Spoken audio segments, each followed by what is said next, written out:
Bueno,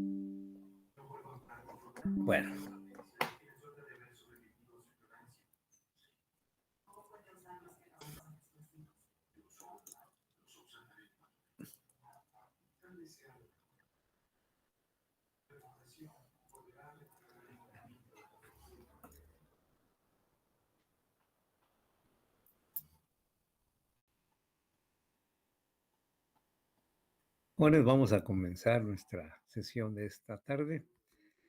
Hay poca gente hoy, tal vez es por el examen, aunque normalmente en este semestre, después del segundo parcial,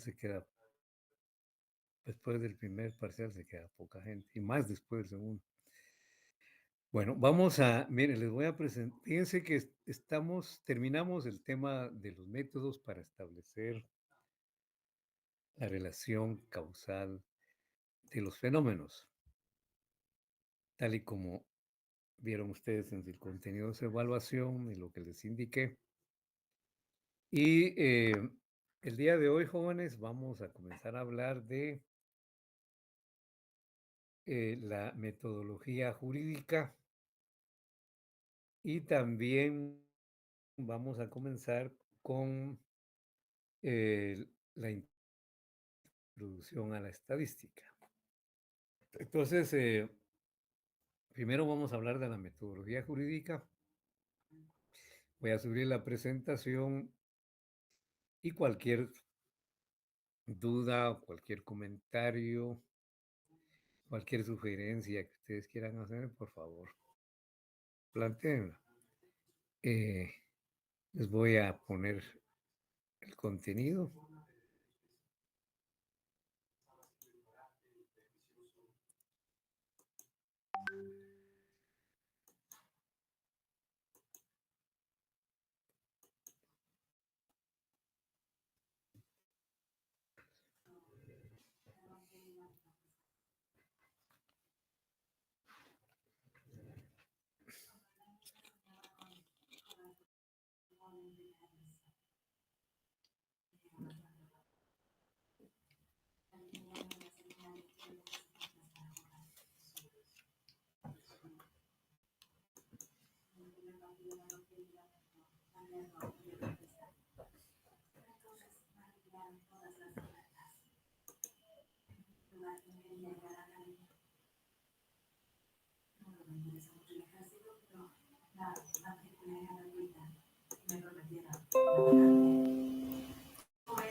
Compañeros, pueden ver en su pantalla el tema metodología jurídica.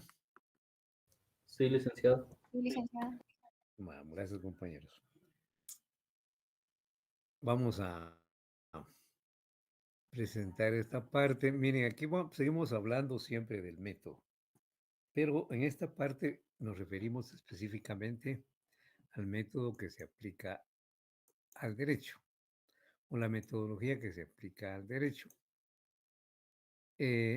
Aquí vamos a mencionar varios métodos, sobre todo los métodos de investigación jurídica y los métodos de interpretación jurídica, básicamente estos dos.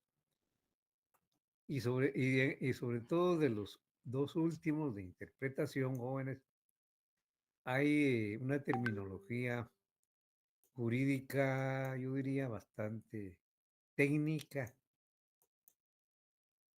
que nosotros, bueno, que a través de este curso ustedes van a conocer, pero que van a seguir aplicando y utilizando en el resto de su carrera. Y que de alguna manera cuando ustedes lo oigan, ya ustedes tienen una idea general de qué se tratan estos conceptos.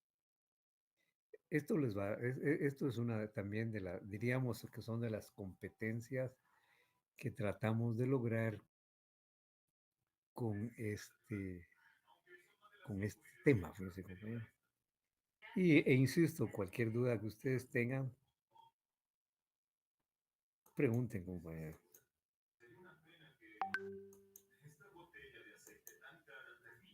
Vamos con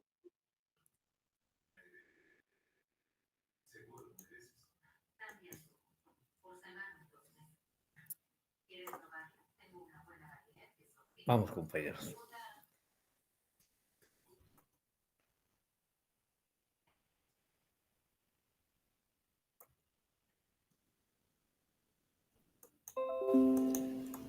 Bueno, dice aquí va, en primer lugar vamos a tratar de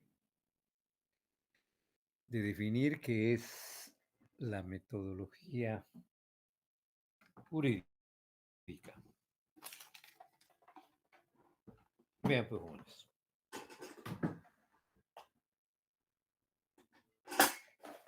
Espera un momentito. Permítanme un momentito, compañeros.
Disculpe, licenciado, está hablando. No se le escucha. Dijo que lo esperáramos un momento. Gracias.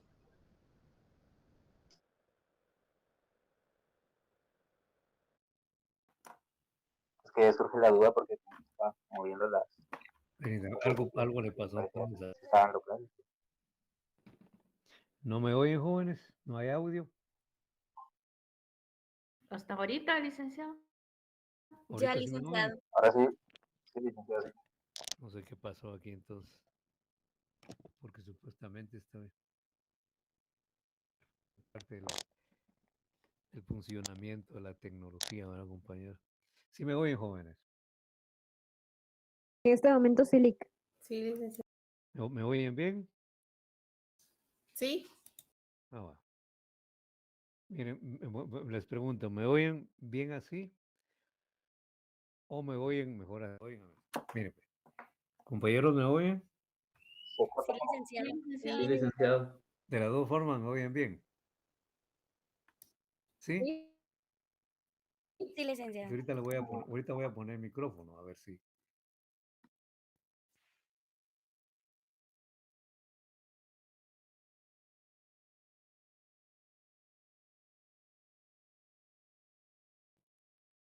Compañeros, ¿me escuchan?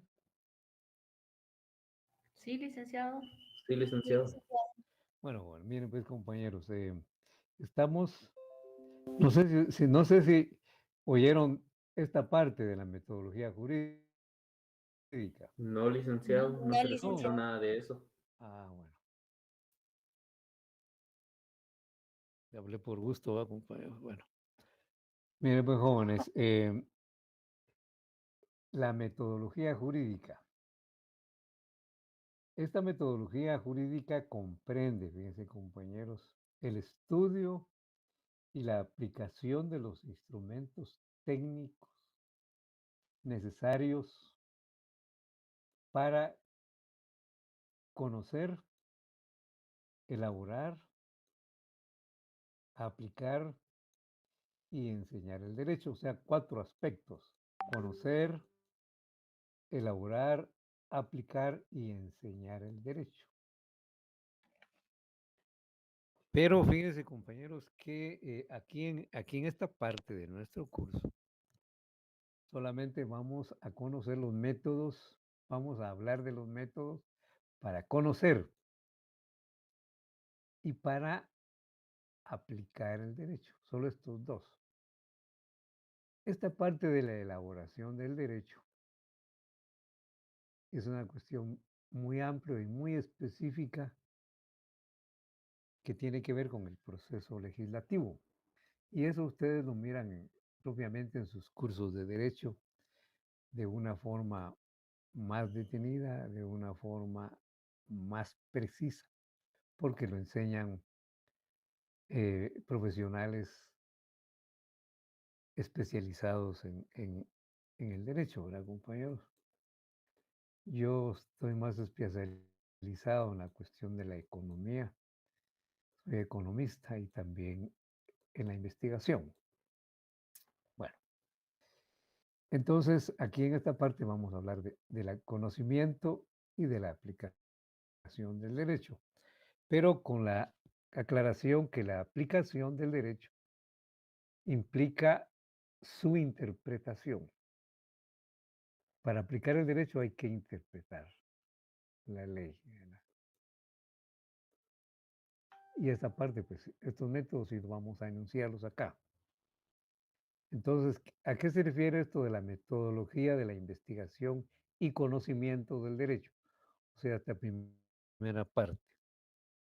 Dice que es la aplicación de los métodos y procedimientos para descubrir y conocer los principios generales de la ciencia jurídica. La aplicación de los métodos y procedimientos para descubrir y conocer los principios generales de la ciencia jurídica. La otra parte, la elaboración del derecho, aborda el modo correcto en que operan los órganos que crean derecho. Básicamente eso es el poder legislativo, ¿verdad, compañero? Aplicación del derecho. También la metodología de la aplicación del derecho. Y yo le voy a poner aquí metodología.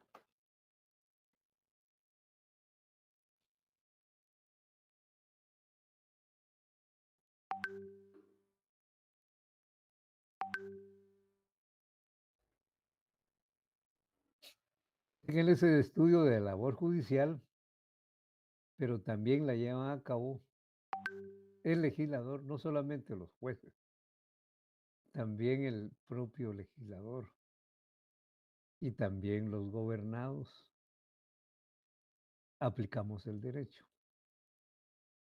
y tenemos que aplicarlo.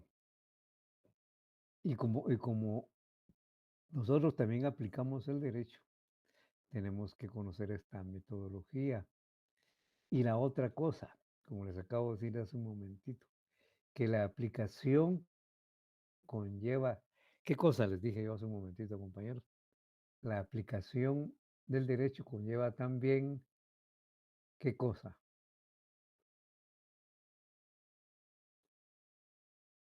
Interpretar, licenciado. Exactamente. Y lo voy a poner aquí para que sea más claro. E interpretación. Es necesario aclarar esto. Teoría de aplicación e interpretación del derecho. Eso lo da a cabo el Poder Judicial, el legislador y los gobernados. Nosotros también aplicamos el derecho constantemente. Ahora la pedagogía jurídica se encarga de los problemas relativos a la enseñanza y el aprendizaje del derecho. Tampoco nos vamos a referir aquí a estos métodos, ¿verdad? Porque esto yo diría que tiene que ver más con la cuestión pedagógica. Bueno, vamos a comenzar con la metodología de la investigación y conocimiento del derecho. Vamos a ver aquí los métodos de investigación jurídica. Y el primer método al que nos vamos a referir se llama método sistemático. La ventaja de este método es que fíjense jóvenes que su nombre nos indica cuáles son los criterios de este método. Así que considera que el derecho está constituido por un conjunto de normas que tienen cierto tipo de unidad.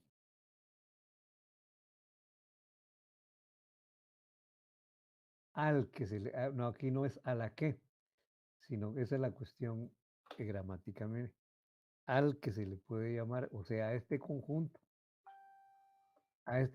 se le puede llamar sistema. Bueno,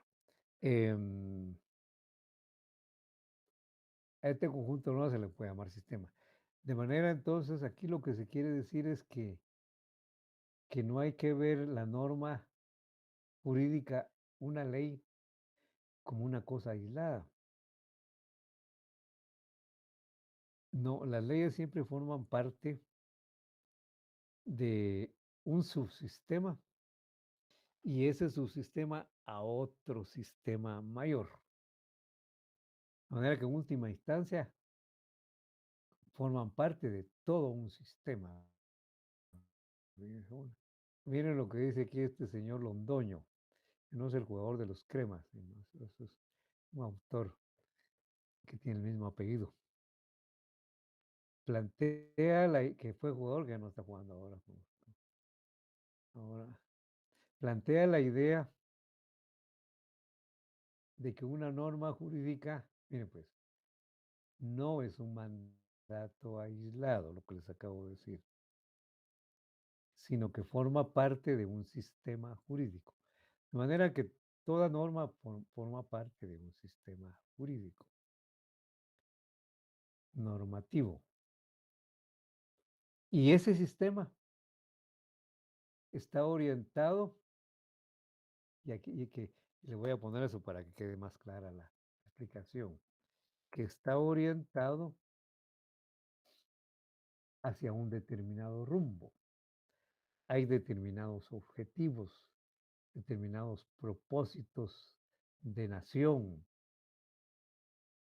cuya base doctrinal e ideológica se encuentra en la Constitución.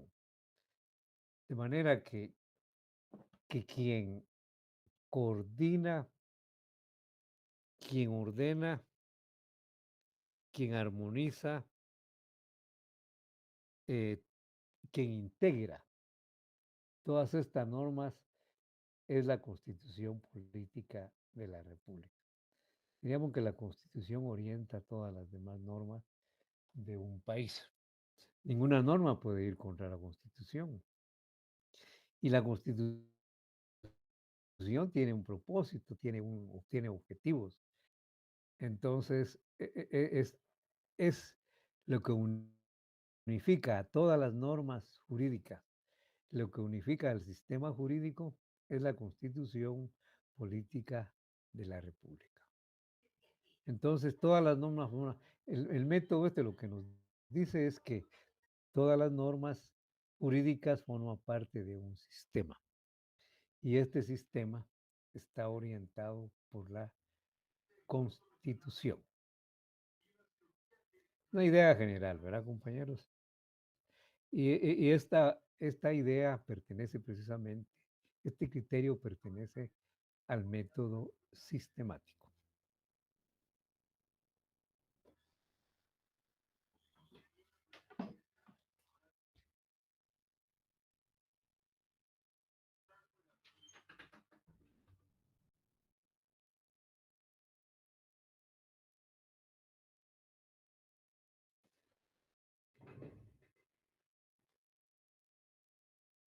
Bueno, ahora otro método, siempre de investigación jurídica. Todos estos que están acá, que les voy a mencionar ahorita, forman parte de los métodos de investigación jurídica. Y se le llama el método jus naturalista o axiológico. Aquí, como les digo, en esta parte del curso, pues nos relacionamos mucho con la terminología jurídica, un poquito así técnica, mira. Aquí estamos hablando de jus naturalista, también hablamos de axiológico. Y son cosas que debemos de manejar.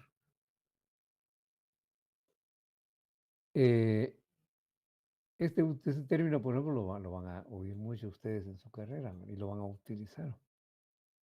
Sé que el naturalismo sostiene que existen principios morales y de justicia universalmente válidos y que conforman el derecho natural.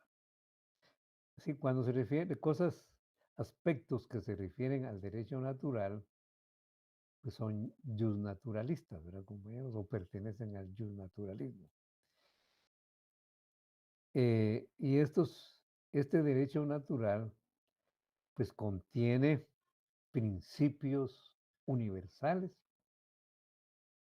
que son principios morales y de justicia, ¿verdad? Que son universales, ¿verdad, compañeros? De manera que cuando en un país no se aplican estos principios de justicia, pues no solamente válido para este país, es válido para todos los países, fíjense, compañeros. ¿Verdad? Porque esos principios morales y de justicia son universales. Bueno, ahora como método, y precisamente por eso se le llama axiológico.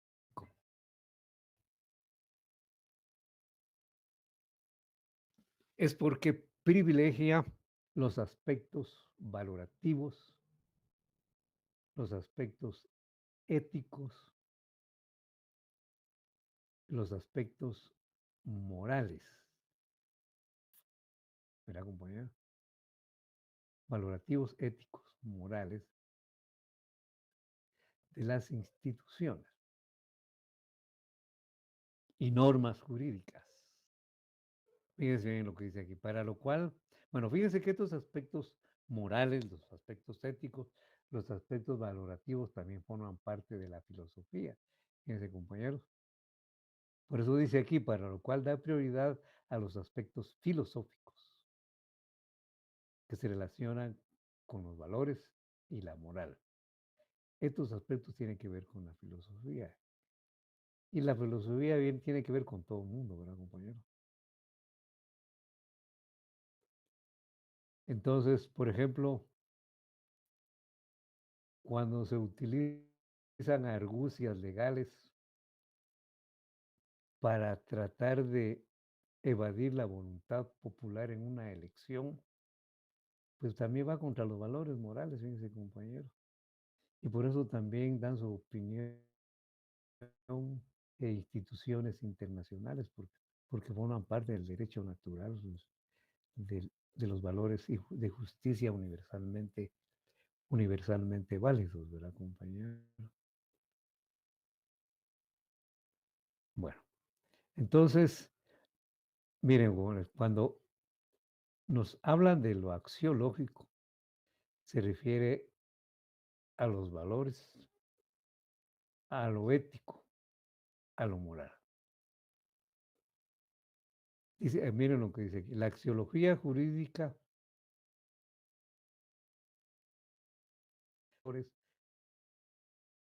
jurídicos, como esa no solamente axiología, sino es axiología jurídica, trata de los valores jurídicos. Es decir, dilucida cuáles son los valores que hacen correcto un modelo de derecho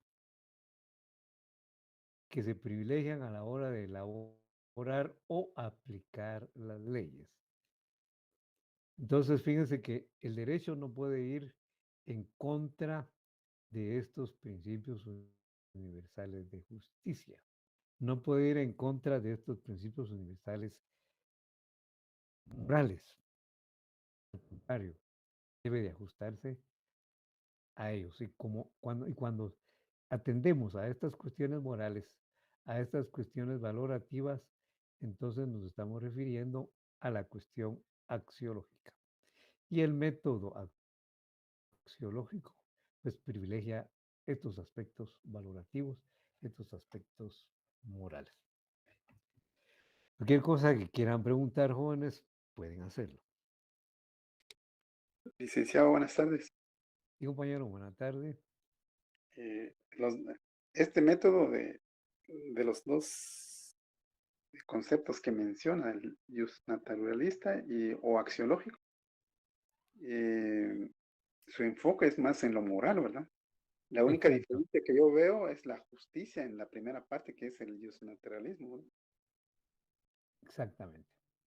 Mire, el naturalismo, diríamos que este término obedece a que se refiere al derecho natural universal. Y es natural porque es natural que todos los seres humanos busquemos o nos ajustemos a los principios morales, a los principios de justicia. Porque cuando no se aplican, entonces vamos hasta contra lo natural, ¿verdad, compañero? Es indudablemente. Entonces, está referido al derecho natural, que es universal. Y yo diría que esto de axiológico particularmente es que se refiere a las cuestiones morales, a las cuestiones éticas, a las cuestiones valorativas, ¿verdad? Así es, tiene lo que usted me expuso, Tiene toda la razón, Giovanni. Bien. Vamos ahora con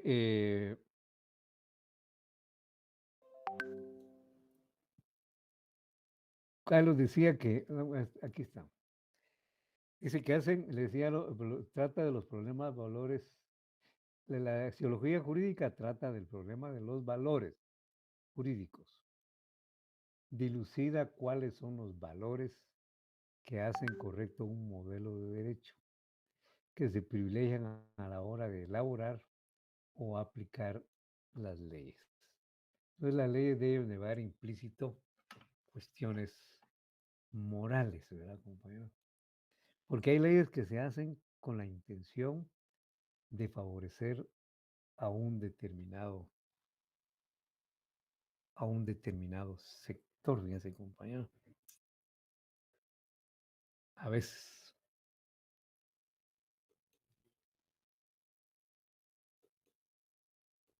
Y entonces ya no son morales. Bueno, vamos ahora a otro método, que es el método sociológico. Miremos qué criterio nos aporta el método sociológico. Esto es muy importante para nosotros, los que vamos a estudiar derecho, ustedes los que van a estudiar derecho, miren, compañero. El método sociológico dice que el derecho es una institución que es resultado de las relaciones sociales. De manera, compañeros, que las leyes no son decisiones tomadas, qué sé yo, por alguna institución del Estado, alguna institución particular que aprueba el Congreso. No es una decisión técnica que se discutió según el proceso legislativo. No, diríamos que fundamentalmente las leyes son resultado de las relaciones sociales. ¿Verdad, compañero? Las leyes son resultado de las relaciones sociales.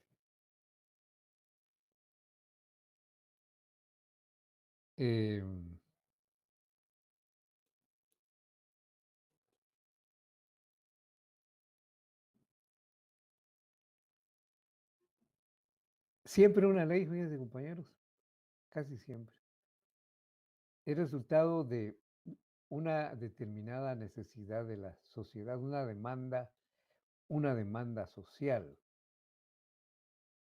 Y plantean esa demanda porque para hacer muchas cosas, para tomar decisiones, para realizar un proyecto, todo tiene que estar basado en la ley.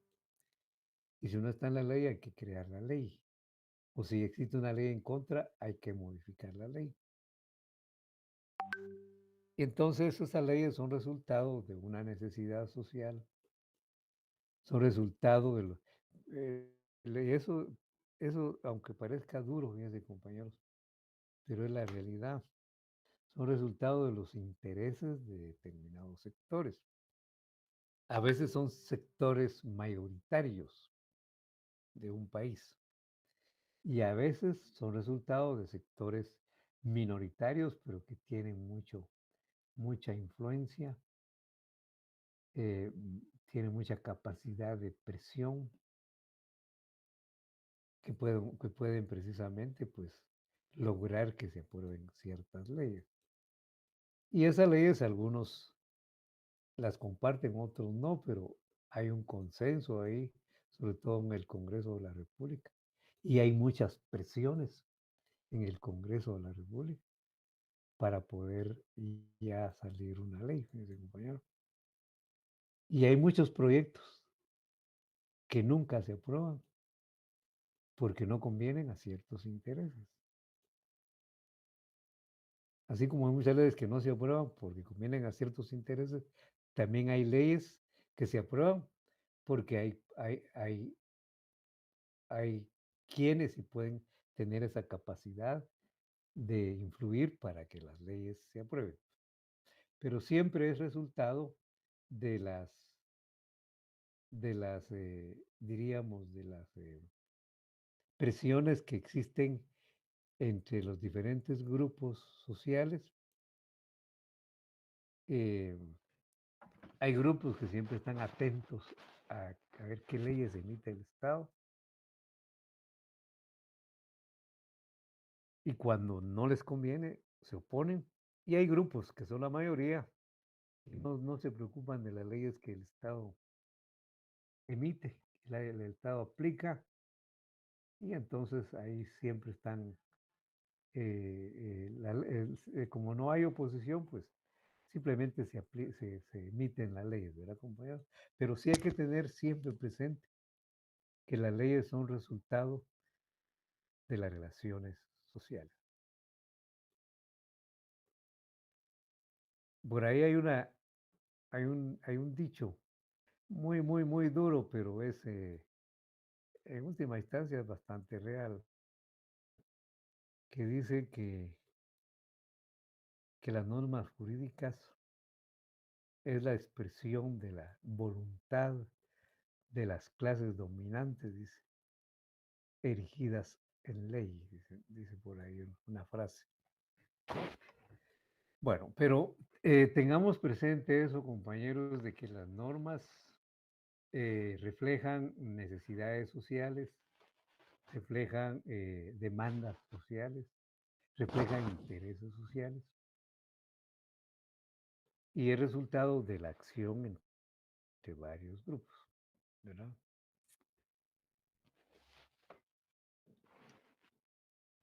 Dice que no es algo que existe al margen de la sociedad. No, todas las leyes emanan de los grupos sociales. Las normas jurídicas se convierten en el elemento mediador de las relaciones entre los grupos sociales. Una vez emitidas las normas jurídicas, compañeros, entonces esas normas regulan las relaciones entre los grupos sociales. Eso es otra cosa que hay que tomar en cuenta también, que las leyes norman esas relaciones entre los grupos sociales. Hay cosas que uno no puede hacer a otro porque está contenido en las normas jurídicas.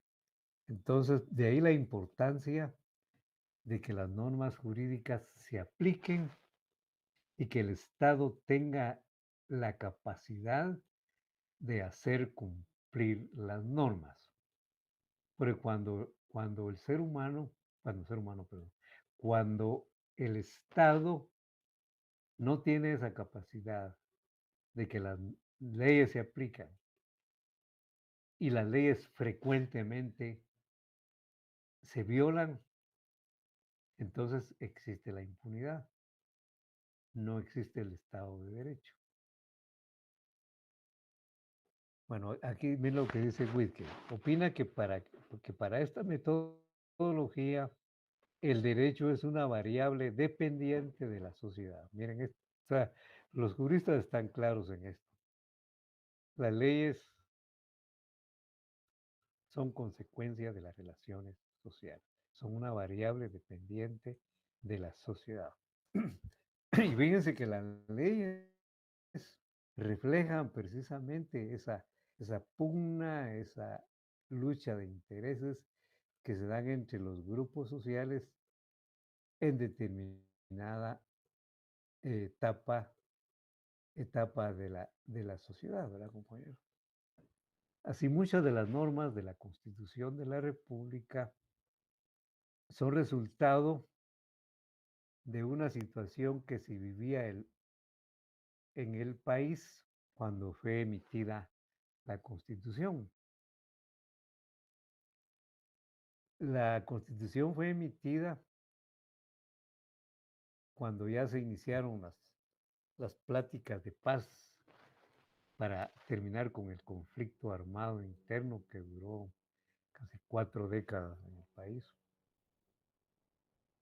y que contribuyó también a poder eh, y llegar a establecer los acuerdos de paz, ¿no? Ustedes, ponerse de acuerdo entre los grupos insurgentes y el Estado, principalmente el ejército en esa época. Y de ahí surgieron muchas instituciones, ¿verdad? Y muchas de las leyes, pues también quieren modificar, trataron de modificar muchas condiciones que prevalecían en el país y que dieron origen al conflicto armado interno, ¿verdad? Por eso dice, también reflejan las relaciones entre individuos y grupos sociales. Dice que la rama de la ciencia jurídica que interpreta el derecho, rama de la ciencia jurídica, que interpreta el derecho como un fenómeno jurídico social. No es solo jurídico, sino que es un fenómeno jurídico social. Esta es la sociología jurídica. Y este autor de apellido Baja, la define como el estudio de los fenómenos sociales en los cuales el derecho puede ser la causa, efecto u ocasión. Ahí se combinan la sociología y las leyes. Esto va a ser muy interesante eso de la sociología jurídica, compañeros. Las leyes reflejan mucho qué está pasando en la sociedad cuando se emiten. Sigamos pues, compañeros. Cuando tengan algún comentario, pueden participar. Ahora vamos con la otra parte. Que vamos a ver los métodos de investigación y ahora vamos a hablar de los métodos de aplicación e interpretación de las normas.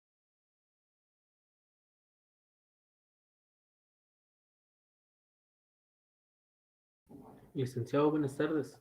Disculpe solo con una consulta, así como el método jurídico comparativo y el derecho comparado, ese no lo vamos a tomar en Sí, cuenta se en me el pasó. anterior.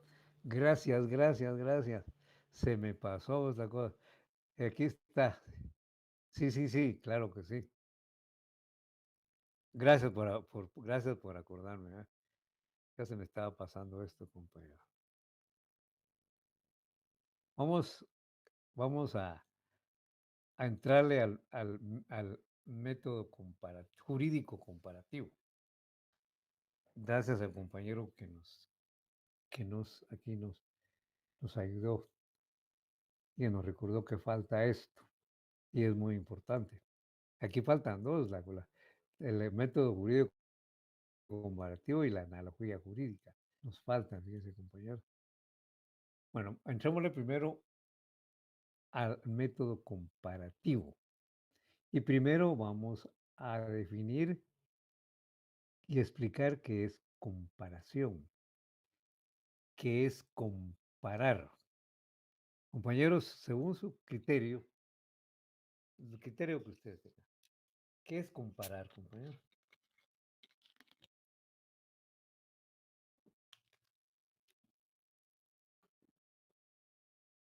A ver, según ustedes, qué es comparar, jóvenes? Es Ver las, cuando... Dele a la compañía. gracias. Ver las diferencias y las similitudes que hay entre dos cosas. Eso es exactamente comparar. Miren pues,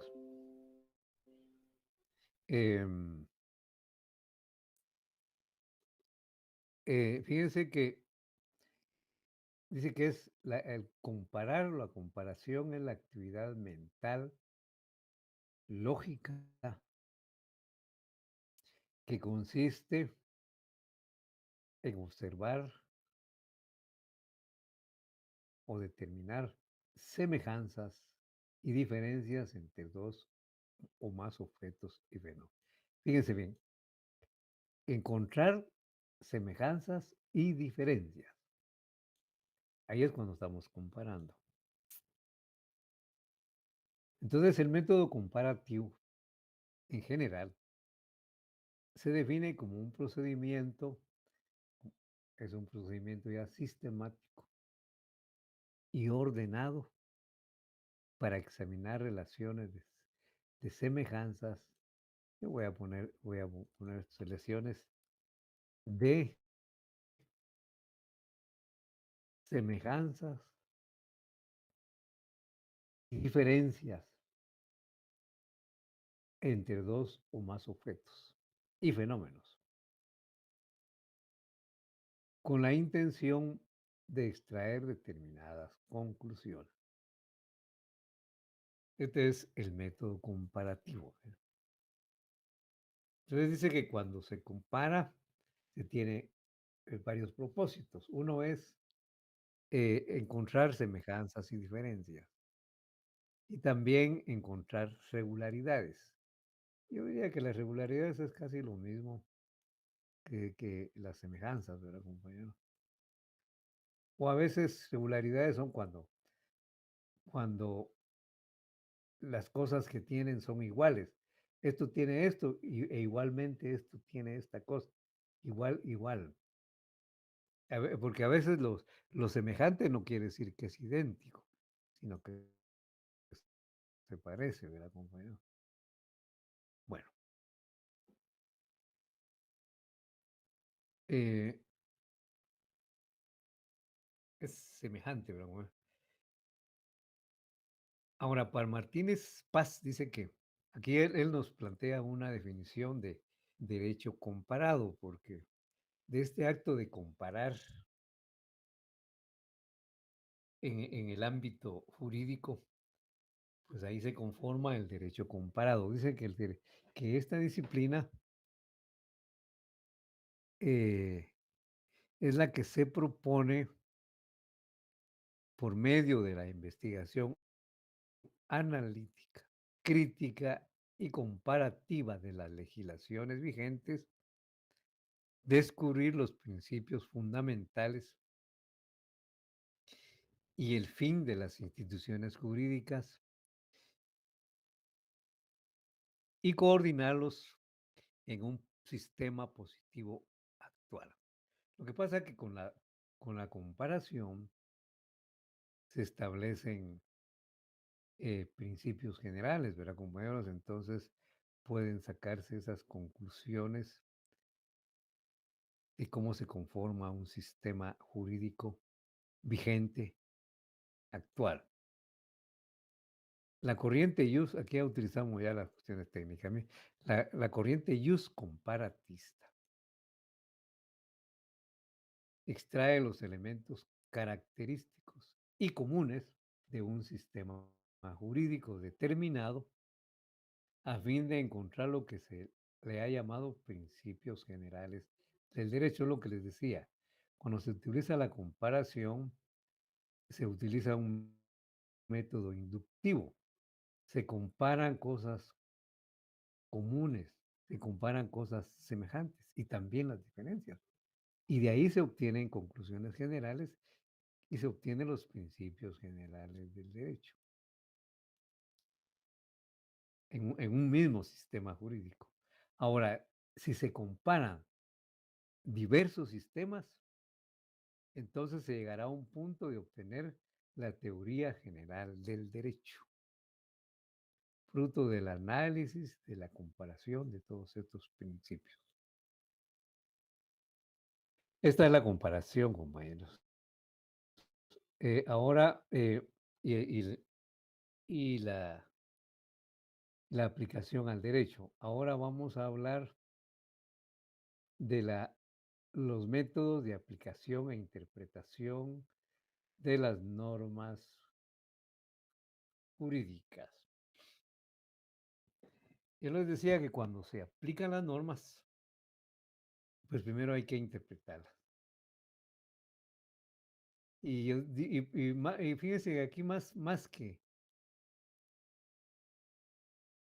que hablar de aplicar las leyes, que son cosas muy casuales, que son cosas muy, diríamos, muy específicas y que hay que estar viendo caso por caso.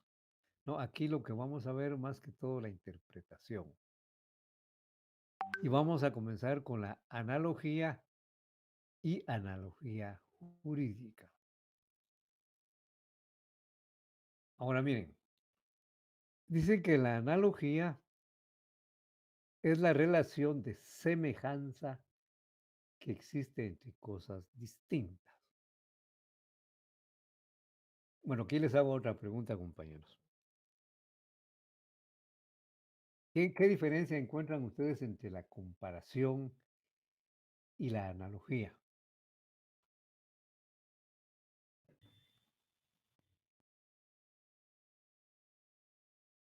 La analogía solo ve la semejanza y la comparación sí ve semejanza y diferencia.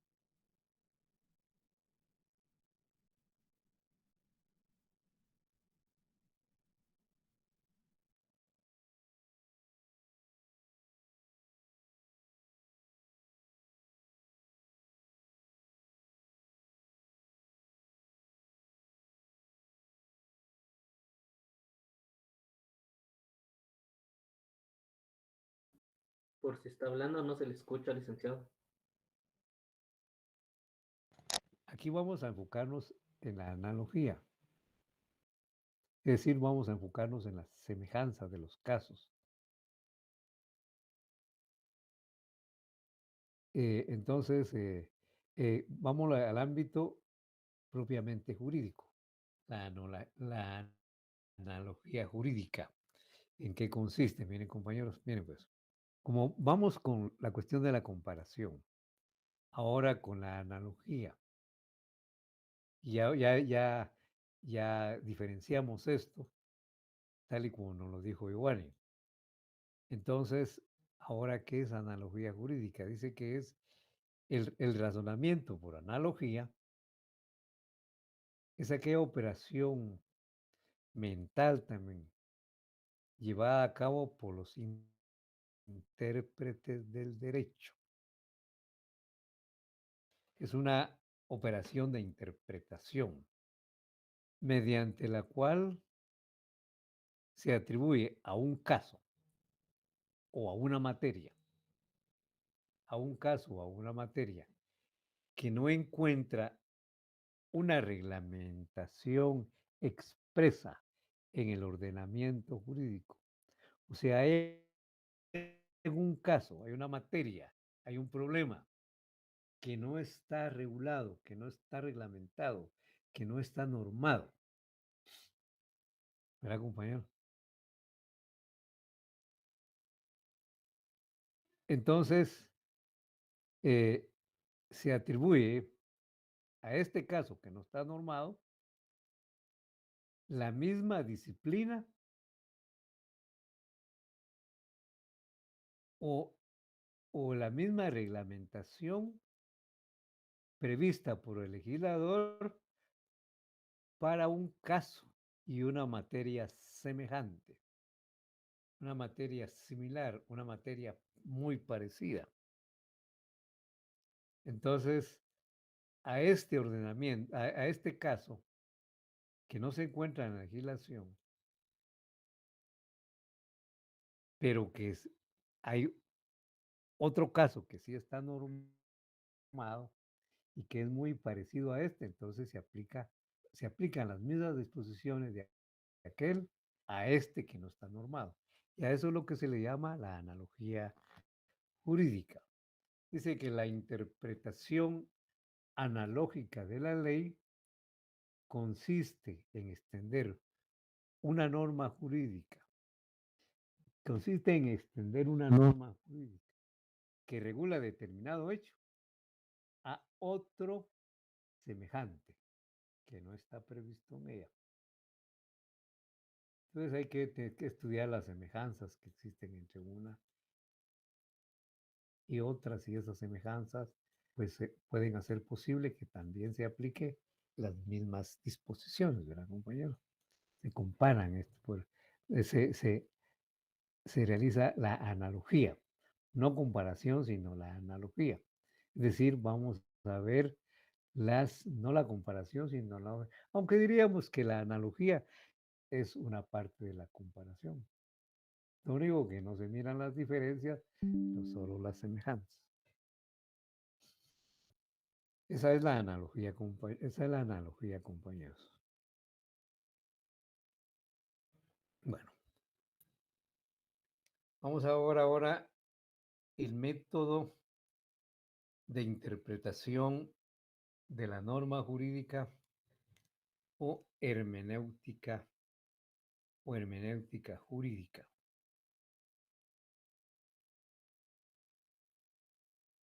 Bueno, miremos pues, compañero.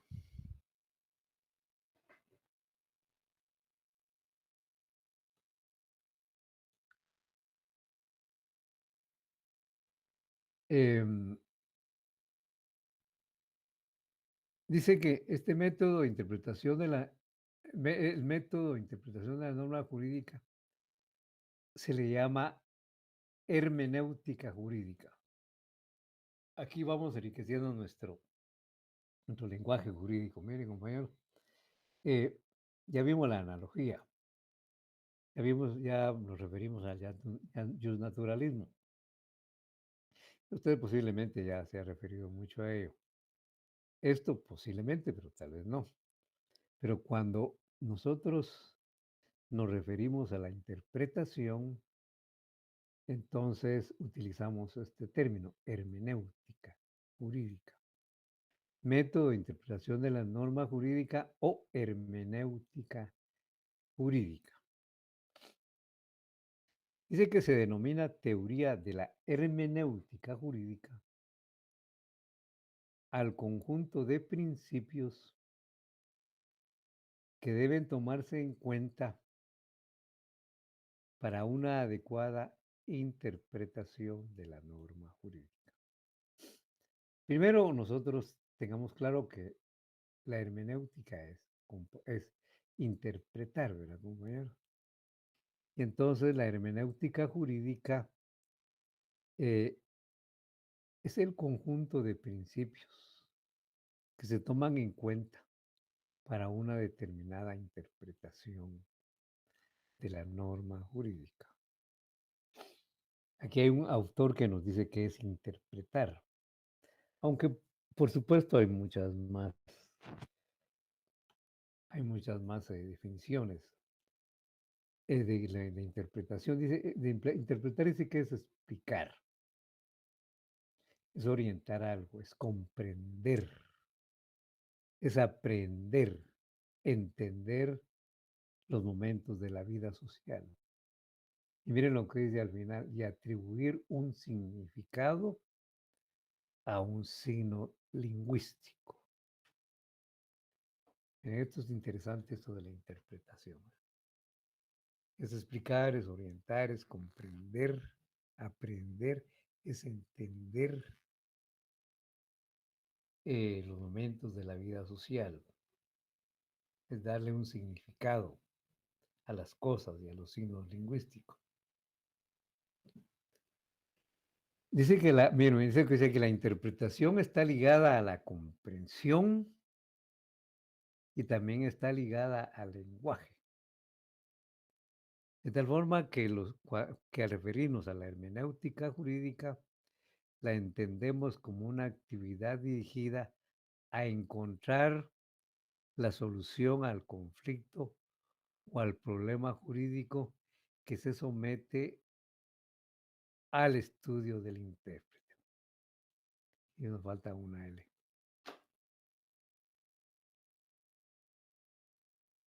Se somete al estudio del intérprete.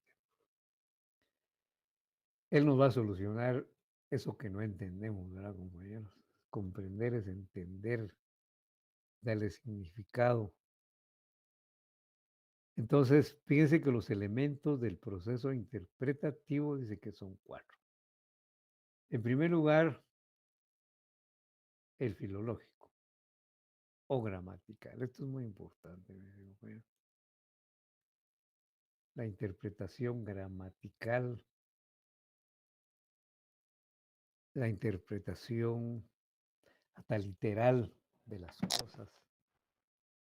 Porque lo gramatical tiene un sentido. hay que analizar hay que analizar los conceptos que nos escribieron, hay que analizar la relación que se establece en esos conceptos. O sea, hay que analizar los juicios que se emiten. Son negativos, son afirmativos, son verdaderos, son falsos, ¿verdad, compañero? Todo eso que hay que entrarle detenidamente. Hay que darle un sentido lógico, sobre todo cuando ya hay muchos juicios que se emiten. Los juicios tienen una relación entre ellos, en ese compañero. Aquí aplicamos mucho el razonamiento y la inferencia. Nosotros ya vimos algo de eso, del razonamiento, y ya.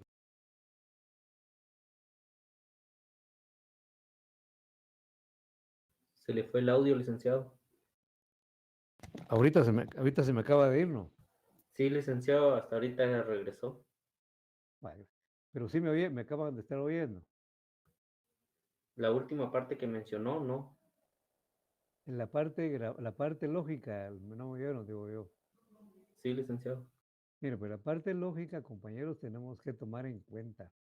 Yo les decía que en lo gramatical tenemos ahí conceptos, tenemos juicios, oraciones, tenemos párrafos. Cada cosa tiene un sentido, ¿verdad, compañero? Cada palabra que nos dan, tenemos una idea de los conceptos, una idea general de lo que se expresa ahí. Manejamos conceptos. Ahora, en la cuestión lógica, también, miren, compañeros, se emiten juicios, pero esos juicios jóvenes están relacionados unos con otros. Se hacen inferencias, ¿verdad, compañeros? Nosotros ya vimos aquí dos inferencias importantes, que son las inferencias inductivas y deductivas. Los juicios que son premisas, los juicios son conclusiones. En fin, miren, y ustedes la parte lógica las van a seguir profundizando en el curso de filosofía. Ahí van a entrarse aún más en cuestiones lógicas.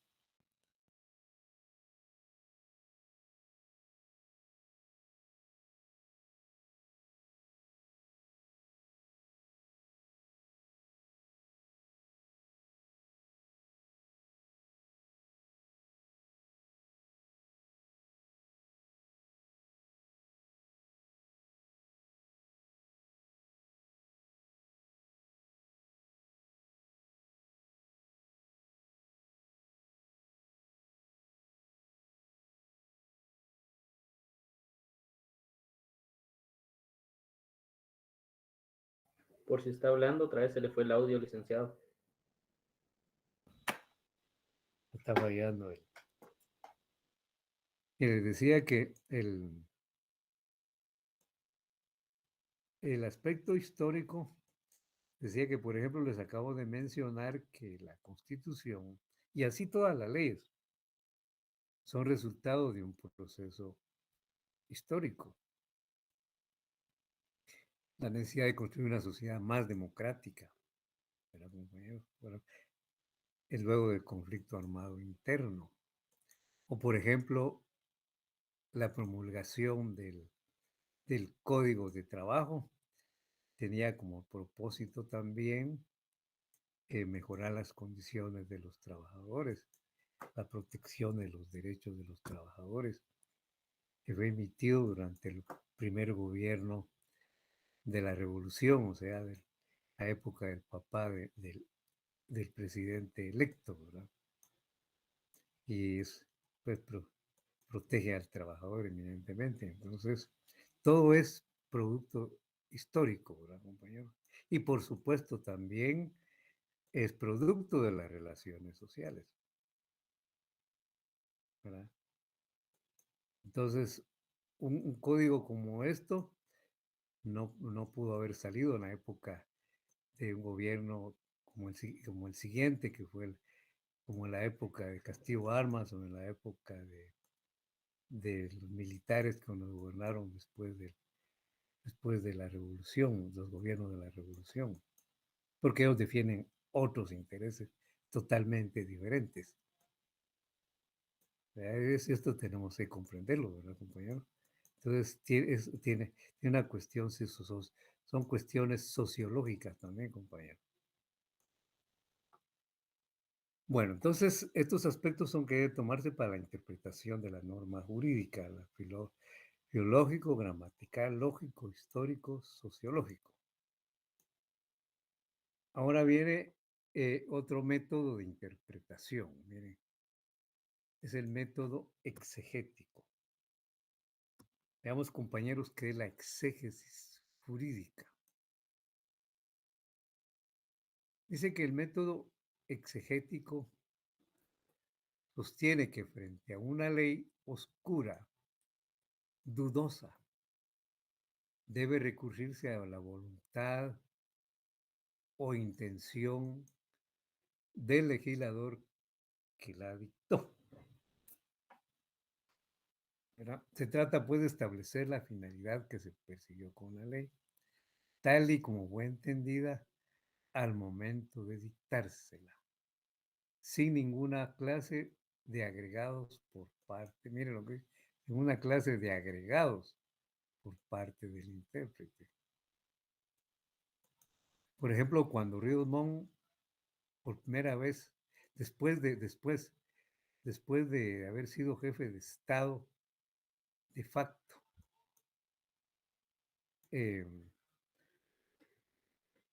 quiso participar como candidato en la Corte de Constitucionalidad, entonces interpretó de que él no podía participar.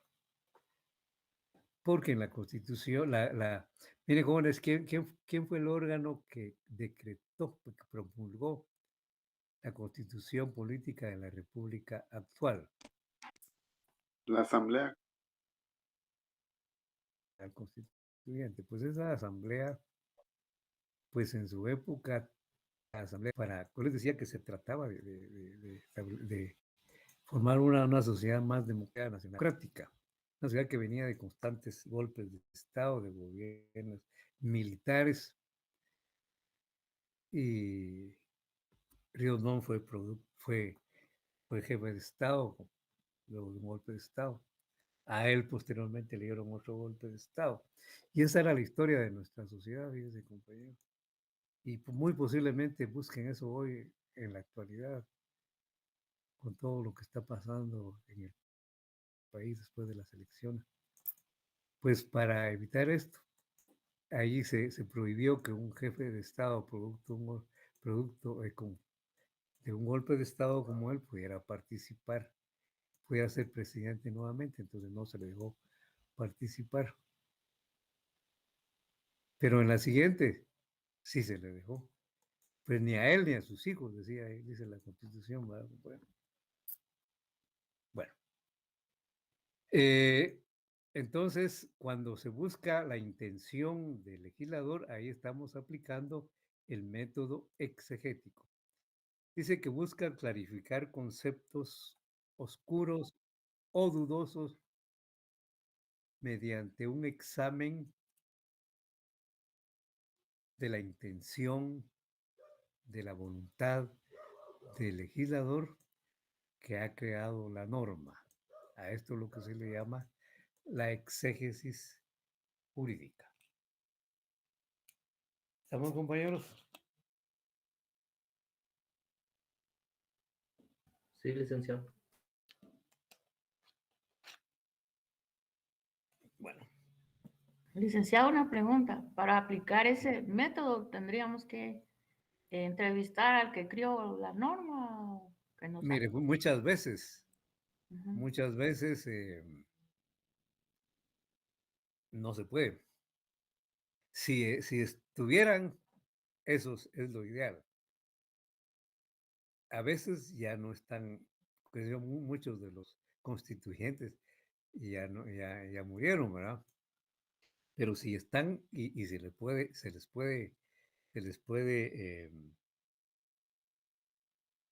puede entrevistar, sería lo ideal. Eso es lo mejor.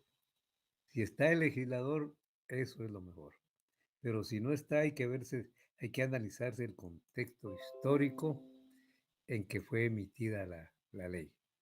Y entonces ahí se va a tratar de determinar cuál fue la intención de los legisladores. Cuando no se puede. Pero si se puede entrevistar, esto es lo mejor. Licenciado, perdón. Aquí no podría aplicarse las doctrinas o la jurisprudencia. No, ahí diríamos, otro método de... aquí sería propiamente el método hermenéutico. No, la exégesis es exclusivamente la intención que tenía el legislador. Cuando se ve la intención del legislador, ahí es cuando se aplica el método exegético. La otra cuestión histórica, la otra cuestión interpretativa a través de los textos, etcétera, esto ya es hermenéutica, pero no es exégesis, ¿verdad, Giovanni? Gracias, licenciado. Para servir. Bien, compañeros. Vamos a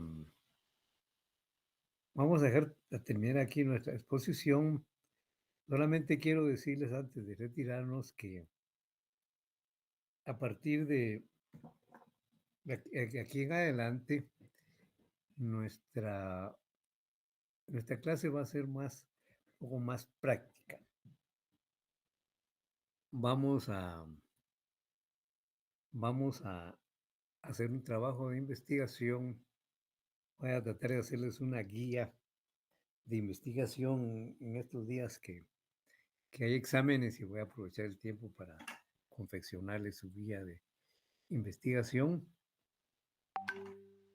Y para eso, como lo vamos a hacer en grupo, primeramente necesito que se formen grupos de 10 personas. En el grupo elijan un coordinador. Si fuera posible, un coordinador es lo más importante. Si fuera posible, pues un subcoordinador, si hace falta, alguna vez hace falta el coordinador. Ustedes consideran que hay necesidad de un tesorero, pueden también elegirlo. Pero necesitamos, pues, lo que necesito es lista de 10 personas con sus datos, número de carnet, nombre y el nombre y dirección de correo electrónico del coordinador.